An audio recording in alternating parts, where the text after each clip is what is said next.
Okay, so I'm going to talk a little bit about this idea called value-based healthcare. Rick mentioned I spent the last 5.5 years working on healthcare IT. I got into that through a really circuitous route. My father had a bad stroke. I was doing a lot of consulting work. A friend of mine with the American Hospital Association was aware of the history of my father's circumstance.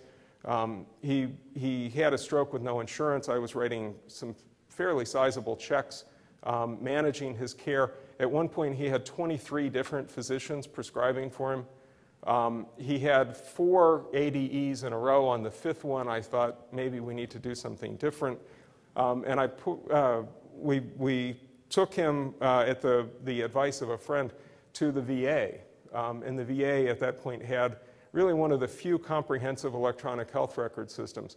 My father's care was taken over by VA. It was coordinated through this electronic health record system. My father passed away several years after that, but never having had another ADE once he was under the care of VA with its tools. My friend knew about this. She knew that I had had that experience, and she said, "Scott, I've got this really cool thing to do. We've started a not-for-profit to do IT in healthcare, and I think you should run it." And I said, "Mary, that's a great idea except for 3 problems. I've never run a not-for-profit. I'm not an IT guy, and I don't know anything about healthcare." And she said, "Perfect."